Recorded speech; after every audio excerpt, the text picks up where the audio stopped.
नमस्कार आप सभी किसान भाइयों को। आज के इस वीडियो में हम जानेंगे कि गोबर की खाद का कैसे आच्छादन में प्रयोग करें। उसके साथ ही धान की भूसी जो आजकल इस समय सीजन है हम सभी के पास है, तो उसका प्रयोग हमें आच्छादन में किस प्रकार किया जा सकता है। तो सबसे पहले हम जानते हैं गोबर की खाद का।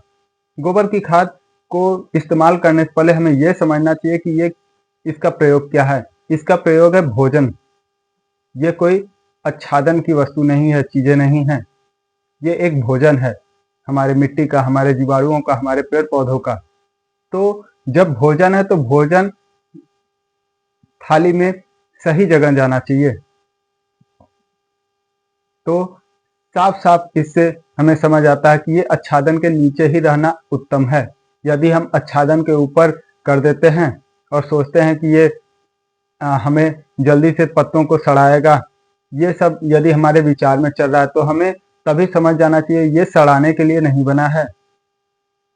इसलिए इसका उपयोग हमें ऊपर नहीं नीचे ही करना होगा। ऊपर रहेगा तो धूप हवा पाके ये एक ठोस रूप ले लेगा, जिससे हमें किसी भी प्रकार का लाभ नहीं मिल पाएगा। बहुत हल्का मात्रा में कुछ परसेंटेज में हमें इसका लाभ सिर्फ मिलेगा।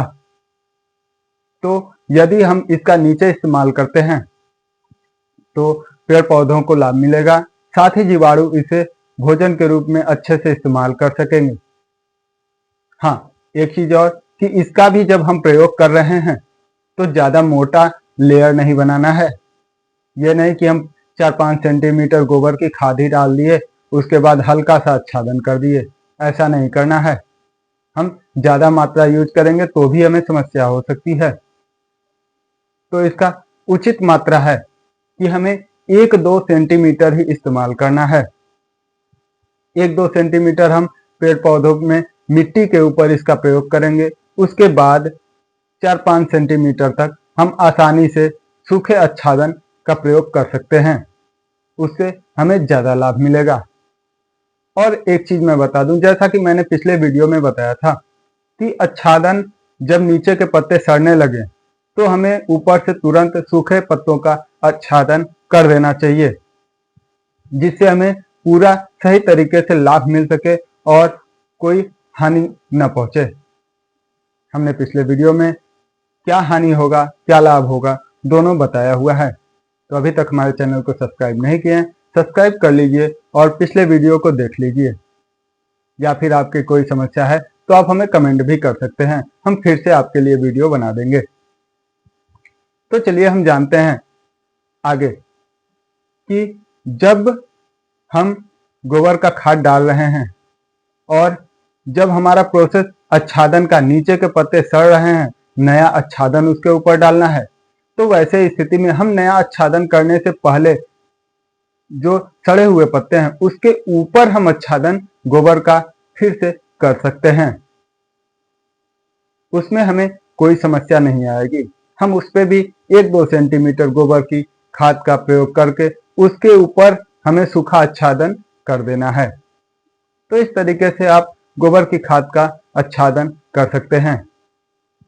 हमें गीला गोबर या गीला गोबर खाद नहीं प्रयोग करना है, इससे दीमक या अन्य हानिकारक कीटाणुओं का प्रभाव बढ़ सकता है। उसके साथ ही अब हम समझते हैं कि धान की भूसी का प्रयोग कैसे करें। तो यदि हमारा पहले से आच्छादन है तो उसके ऊपर हम यदि धान की भूसी डाल रहे हैं तो वो ज्यादा मोटा नहीं होना चाहिए। आप हल्का परत उस पर डाल सकते हैं। 1 से 3 सेंटीमीटर तक आप धान की भूसी का आच्छादन कर सकते हैं। और यदि आप सोच रहे हैं कि हम पूरी तरीके से धान के भूसी से ही आच्छादन कर दें, क्या समस्या हो सकती है, तो वैसे में आपको दिक्कतें आएंगी। ज्यादा मोटा आच्छादन से हवा का प्रभाव रुकेगा। उसके साथ ही हमें यह समझना होगा कि धान की भूसी से हमें मिलता क्या है। तो धान के भूसी से हमें कार्बन तो मिलता है, लेकिन धान के भूसी में नाइट्रोजन की कमी होती है। वैसे स्थिति में जब यह ज्यादा मात्रा में रहेगा और अन्य कोई आच्छादन इसके साथ में प्रयोग नहीं हुआ है तो ये जब मिट्टी में सड़ने लगेगा, सड़ने में भी टाइम लेगा, लेकिन फिर भी जब सड़ने लगेगा तो ये मिट्टी से उल्टा ही नाइट्रोजन खींचने लगेगा। इससे हमारी मिट्टी को कमजोर करेगा। इसीलिए हमें धान की भूसी का सीधे प्रयोग नहीं करना चाहिए, और कर भी रहे हैं तो ज्यादा मात्रा में नहीं करना चाहिए। हमें धान की भूसी का प्रयोग करने से पहले नीचे कोई हरी खाद यानी हरे घास, हरे पत्तों का आच्छादन करके उसके ऊपर हम धान की भूसी का आच्छादन कर सकते हैं, या फिर हमारा पहले से आच्छादन कोई है तो उसके ऊपर हम हल्का परत धान की भूसी का आच्छादन डाल सकते हैं। तो ये रही धान की भूसी से जुड़ी जानकारी। अब आप इसका सीधा प्रयोग करने से पहले सावधान रहिएगा, अन्यथा हमें लाभ होने की जगह हानि पहुंचेगी।